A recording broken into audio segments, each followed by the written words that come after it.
Viver e não terá vergonha de ser feliz. Olá, seja bem-vinda, seja bem-vindo a mais um programa Jornada de Cura. Eu sou Isabel Fliger, terapeuta, e hoje eu quero trazer o tema da autoestima.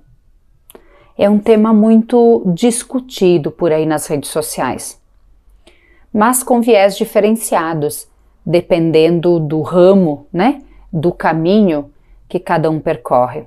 É claro que no mundo da moda existe um olhar relacionado à autoestima. No mundo da ciência existe um olhar, no mundo da beleza existe um outro olhar. No mundo terapêutico, no mundo de quem procura paz na alma, de quem procura se encontrar, de quem procura preencher os seus vazios internos, também a autoestima tem um outro viés. E é desse viés que eu quero trazer, desse viés como terapeuta. O primeiro elemento que eu quero trazer para você, me ajudar a pensar, Pensarmos em voz alta, você conversar comigo nesse momento, é o que nós encontramos por aí em muitos artistas, pessoas famosas. Muitas pessoas hoje percebemos que procuram autoestima no bisturi.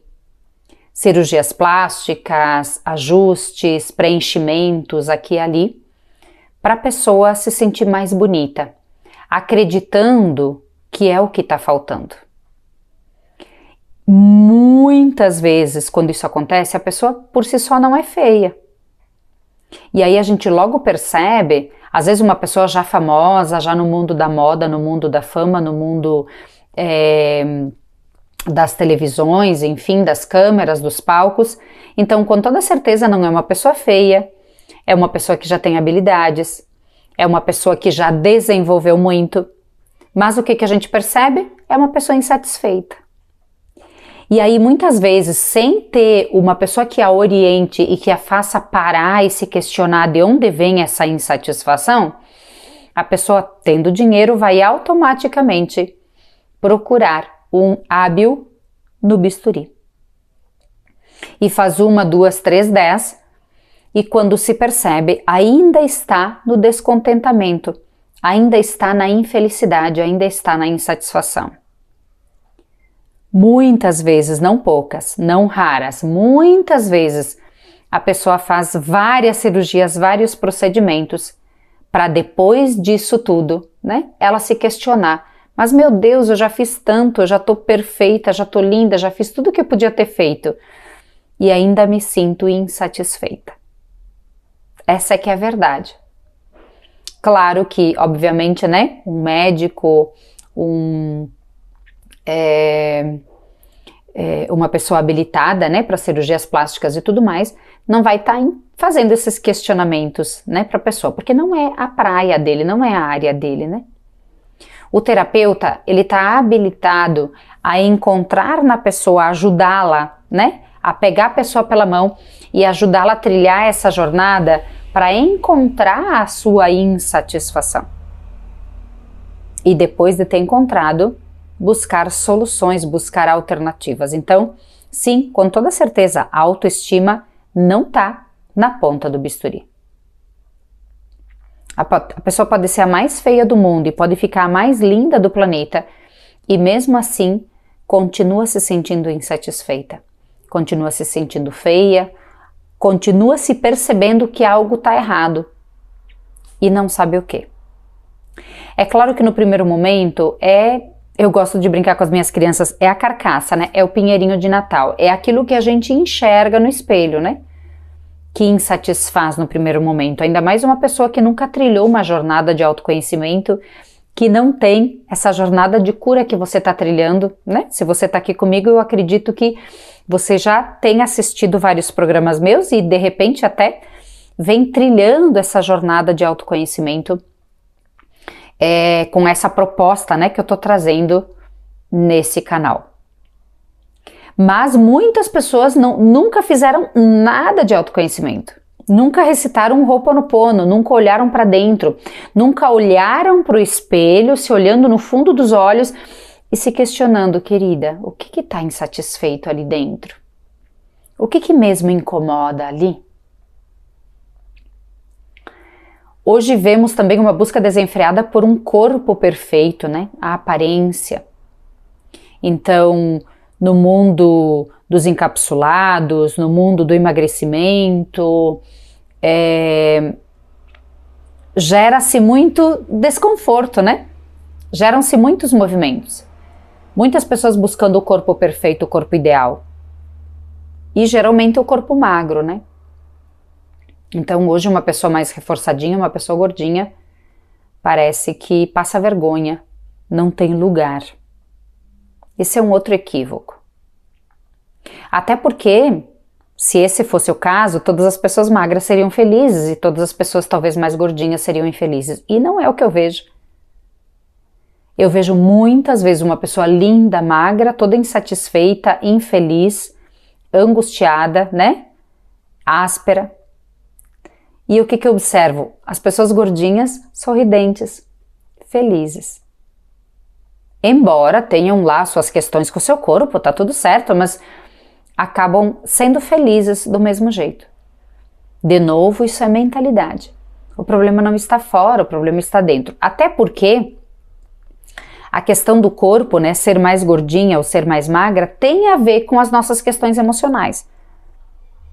Muitas vezes a cliente chega para mim que está insatisfeita com o seu corpo, que não sabe o que fazer, e a gente vai ver no final lá de tudo, no final da alma, são insatisfações, são registros internos, são memórias internas de insatisfação, de inadequação, de culpa, de medo, de insegurança, e acaba colocando toda essa insatisfação na comida, né? Acaba querendo saciar essa fome emocional que a gente chama nas terapias com os alimentos. Então, trilhamos já uma jornada incrível com pessoas que querem emagrecer e começam por tratar o seu emocional. Porque muitas vezes o sobrepeso é emocional, quase todas as vezes a anorexia, a bulimia, todos esses processos são emocionais também. Porque o nosso corpo ele só responde ao nosso mental, ao nosso emocional. Então ele só responde às nossas emoções. Então, de novo, não adianta só cuidar a carcaça, né? Não adianta só cuidar o pinheirinho de Natal. Claro que ele precisa ser cuidado, porque ele é o templo da vida, né? O nosso corpo, a gente precisa cuidar dele, ele é o nosso veículo estando aqui materializados, né? Nós somos seres espirituais vivendo uma jornada humana, então o corpo é bem importante para essa jornada humana, porque o corpo é o que se materializou. O corpo é a matéria aqui no planeta Terra. E aqui no planeta Terra precisa ter a matéria, precisa ter o aterramento da matéria. Senão a gente não consegue sobreviver, a gente não consegue dar conta da nossa missão, do nosso propósito. Mas ele é só um veículo, então sim, ele precisa ser cuidado, ele precisa ser zelado, ele precisa ser protegido, mas ele é um veículo, ele não é o fim em si. Tanto é verdade que quando a gente parte desse plano, o corpo fica. E temos muitos registros de todas as religiões possíveis e imaginárias de que a nossa alma é imortal, de que existe algo do lado de lá. Então o nosso corpo ele fica, o nosso corpo é a matéria desse planeta nesse momento da história. Claro que tendo um corpo saudável, feliz, harmonioso, a gente consegue, com mais qualidade, com mais desenvoltura, com mais assertividade, a gente consegue desenvolver a nossa missão, o nosso propósito. Então, mais uma vez, sim, é bem importante fazer exercícios físicos, é bem importante se alimentar corretamente, com comida saudável, para que o nosso veículo de evolução aqui esteja saudável também. É bem importante. Só que não adianta só cuidar do nosso corpo para nossa autoestima estar equilibrada. É isso que eu quero trazer. A autoestima não vem só de um corpo perfeito. A autoestima não vem da ponta do bisturi. A autoestima, ela é um composto, né? Ela é um compilado de coisas. E as principais coisas, o que eu observo, né? O que eu venho observando de 5 anos de atendimentos em consultório, ouvindo as pessoas, detectando a raiz da sua dor, o seu ponto de dor, o seu calcanhar de Aquiles, né? A sua pedra no sapato. O que eu venho observando? Até hoje, todas as pessoas, todos os atendimentos até hoje que me trouxeram essa questão de falta de autoestima, de falta de autoconfiança, no final das contas não estão vinculadas ao corpo. O corpo é só o startar, né? É só o start físico externo que diz não tô gostando disso, não tá bom isso. Mas na verdade a insatisfação não é isso. A insatisfação está interna e mais profunda. Várias podem ser as causas dessa insatisfação. E é por isso que a gente trilha uma jornada terapêutica quando uma pessoa vem com insatisfações. A gente precisa olhar o campo emocional, o campo mental, o campo espiritual. A gente precisa olhar as memórias desse serzinho. A gente precisa olhar para essa criança interior, se ela está muito ferida, muito machucada, se ela está em harmonia. A gente precisa olhar inclusive para a ancestralidade, porque nós herdamos padrões da nossa ancestralidade. Não só dos nossos pais, dos nossos avós diretamente, a nossa linhagem sanguínea diretamente, mas todo o inconsciente coletivo. E aí a conversa se expande, né? Porque a partir do momento que a gente adentra o inconsciente coletivo, é ali que a gente encontra um foco, né? Um foco muito grande sobre o corpo da mulher, sobre a vestimenta da mulher, sobre o comportamento da mulher, a adequação ou inadequação do feminino. E aí, ali também está um percentual muito grande da insatisfação feminina. O que eu observo? A mulher é muito mais insatisfeita do que o homem.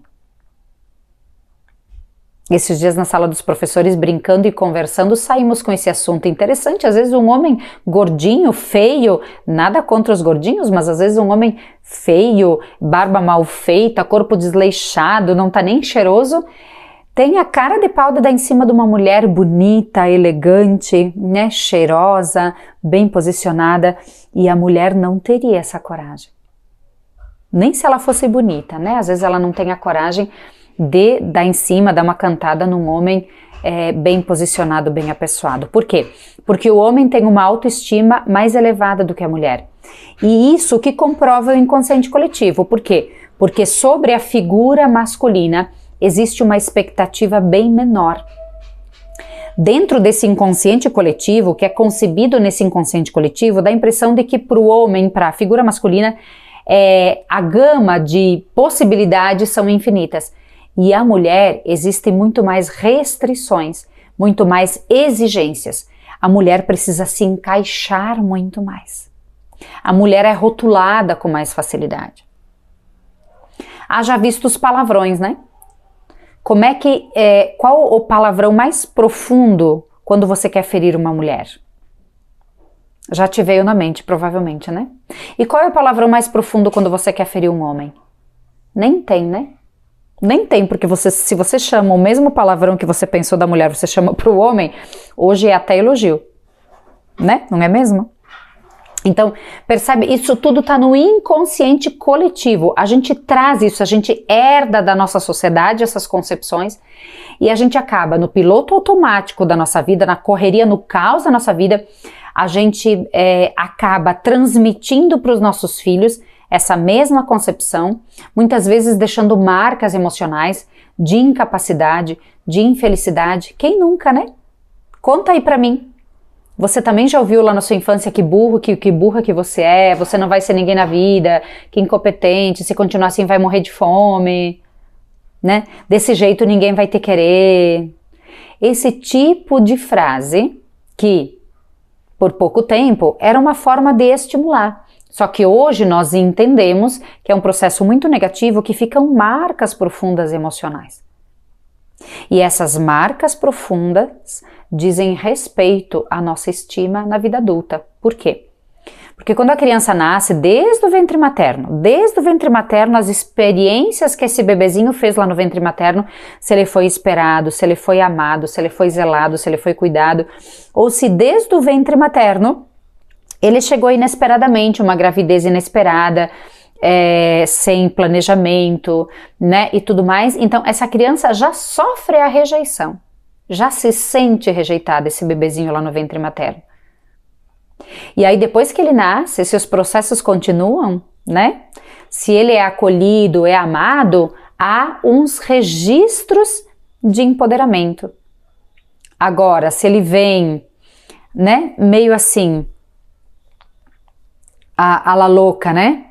E aí é cuidado pelos pais, mas também sem muita vontade, ou pelos avós. Às vezes, né, pai e mãe se separam, acabam ficando com os avós, ou fica com um joga contra o outro filho. Enfim, processos assim, onde essa criança, ela vai potencializar esse registro de que ela não é amada. Por quê?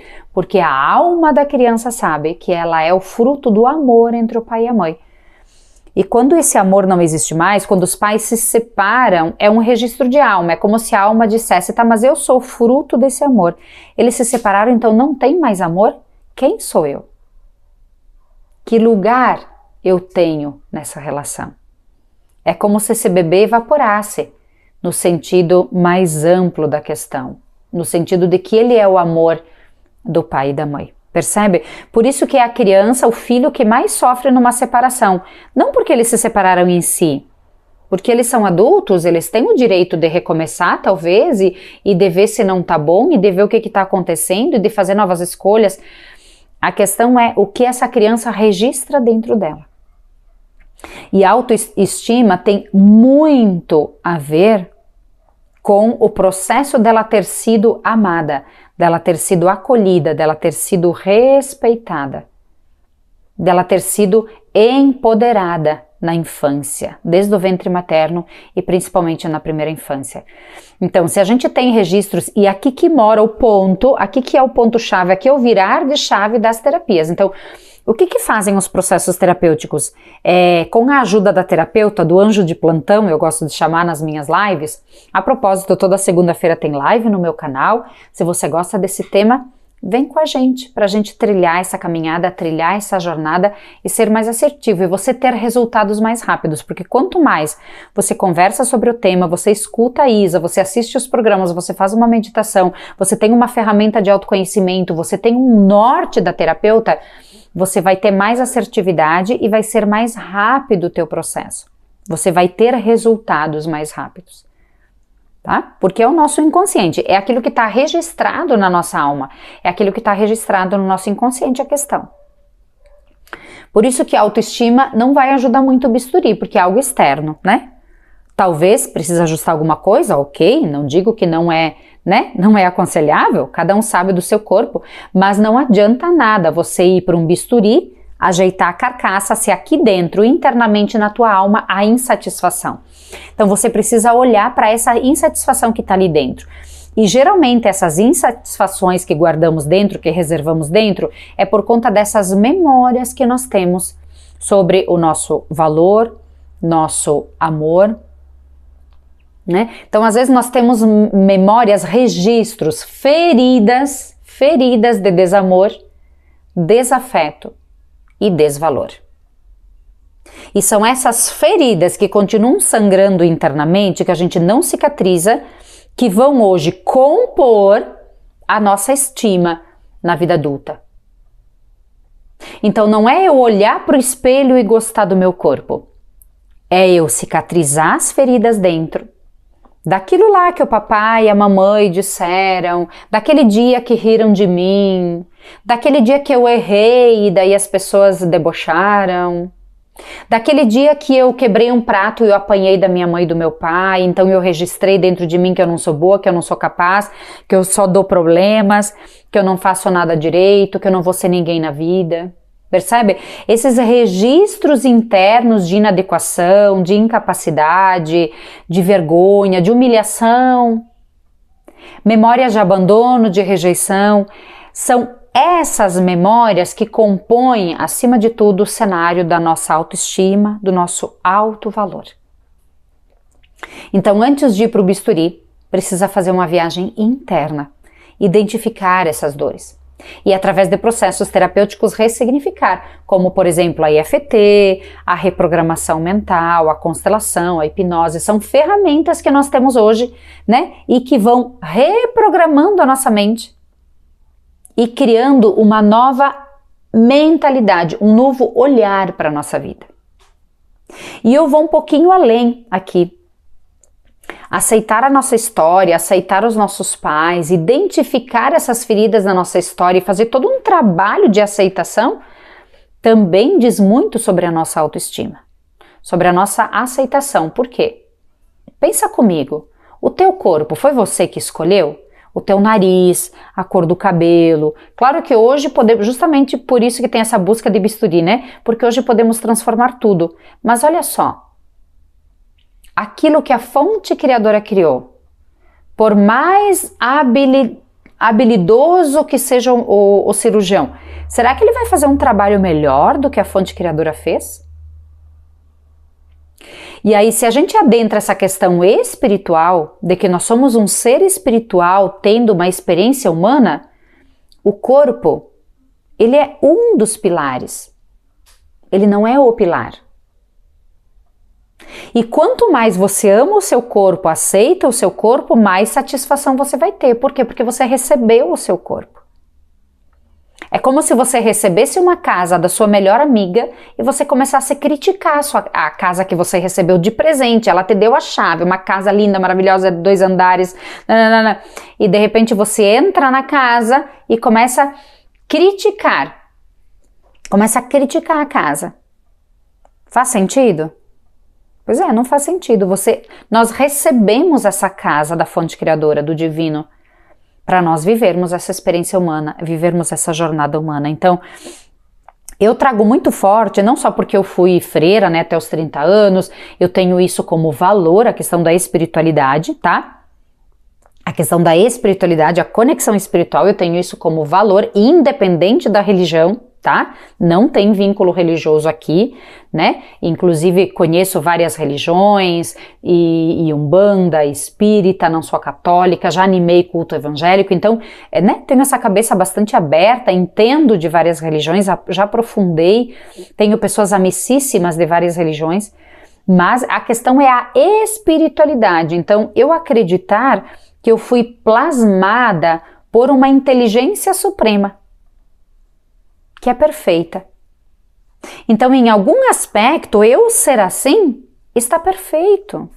Agora, se a sociedade dita que o meu nariz deveria ser mais curto, que a minha bochecha, que a minha pele, que os meus sei lá o que o meu cabelo, que a minha sobrancelha não sei o que a minha unha não sei o que, e a gente se perde nisso da sociedade, talvez, muitas vezes, aí que vem o vazio. Por quê? Porque aquilo que o outro diz é totalmente sem sentido para você. Porque um vai dizer que você é bonita, um vai dizer que você é feia, um vai dizer que você é magra, um vai dizer que você é gorda, um vai dizer que você é muito magra agora, um vai dizer que você tá muito gorda agora, um vai dizer que a sua sobrancelha é linda, outro vai dizer que ela é feia. E a gente fica nessa loucura de querer se adequar e acontentar os outros. E aqui, nesse lugar, mais uma vez, é um indício de que aí dentro de você existe um vazio, existe uma falta de sentido, que você precisa ser validada pelos outros.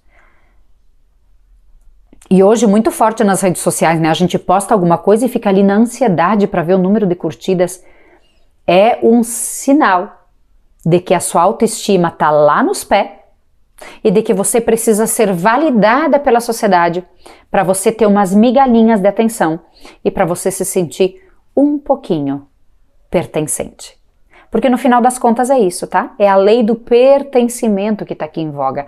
A gente quer pertencer, então a gente se encaixa, a gente quer ser elogiado, a gente quer que nos digam ou que acreditem que a gente tá bonita, que a gente tá bem. Só que muitas vezes todo mundo tá dizendo que você tá linda, né? Olha grandes celebridades ali que fizeram cirurgias, que estão no mundo da moda, que estão no mundo da fama e mesmo assim se sentem insatisfeitas. Todo mundo dizendo que são lindas, multidões e multidões assistindo seus shows e tudo mais, fama internacional e mesmo assim se sente infeliz. Percebe que às vezes nem ajuda os outros dizerem que tá tudo perfeito aí, que você tá linda, que você tá incrível. Mesmo assim, há uma insatisfação. Aqui comprova como que a satisfação precisa vir de dentro e não de fora. Então, me vem muito a Louise Hay, que é uma americana, ela escreveu um livro incrível que é Você Pode Curar Sua Vida, e ela trabalha muito com a questão do espelho. Então agora me veio uma tarefa que eu quero deixar para você nessa semana, até o nosso próximo programa. Temos programas semanais e quase todo o programa, quando eu consigo, eu trago uma tarefinha, tá? Então, eu quero deixar para você essa tarefa de você se olhar todos os dias no espelho, mas não é olhar a gordurinha, ou a cor da pele, ou a sobrancelha torta, não é olhar para se achar defeito, isso você fez até agora na sua vida. A partir de agora, eu quero que você se olhe no espelho e no fundo dos olhos para você se elogiar. E não é com arrogância. Mas toda vez que você olha no fundo dos seus olhos e você se elogia, é como se você identificasse a fonte criadora que está aí dentro de você, que você é. Você é um pedacinho, você é um fractal da fonte criadora. Você é uma centelha divina. Então, criticar o seu corpo, criticar o seu ser, criticar a sua história, criticar quem você é criticar também quem te criou, quem te deu a oportunidade para estar aqui. Então faça esse exercício essa semana e depois me conta, deixa aqui embaixo o quanto você se sente plena, o quanto você se sente satisfeita, satisfeito. Por quê? Porque você encontra a sua verdade de alma. A sua verdade de alma não é cuidar dessa carcaça. A sua verdade de alma é você encontrar aí no fundo da sua alma um propósito, uma missão, um porquê você está aqui, um motivo para estar viva, um motivo para existir. E esse motivo você só encontra conectado à fonte criadora. Então deixa um joinha aqui para mim, se você vai fazer esse exercício todos os dias, toda vez que você passa na frente do espelho, lembra da Isa, olha no fundo dos seus olhos e você pode encontrar uma frase, eu te amo, eu te aceito, eu te respeito. Eu te amo e te aceito profundamente. Olha que frase forte. É uma frase âncora de uma das ferramentas da EFT. Eu te amo e te aceito profundamente. Olha ali, pode ser a frase. Eu te amo e te aceito profundamente. Só o fato de você se olhar no fundo dos olhos e não se criticar já vai ser um ganho gigante. E ainda mais você repetir essa frase que vai gradativamente, lentamente reprogramando a tua mente, você vai ter ganhos inimagináveis. Então eu convido você para que você faça esse exercício e depois venha aqui me contar, porque afinal de contas você está recebendo de graça, né? Esse presente dessa reconexão com você. Ah, e te peço mais uma coisa, encaminhe esse programa, encaminhe essa live para outras pessoas. É difícil encontrar uma pessoa que não tenha problemas, desafios com a sua autoestima. Então envie essa live para outras pessoas. Você pode ser o veículo para essas palavras de entusiasmo chegar no coração de alguém e essa pessoa perceber o quanto ela é incrível, o quanto ela já é perfeita, o quanto já está tudo certo aí dentro, que nem em você. Beijo no seu coração e uma linda semana. Viver e não terá vergonha de ser feliz.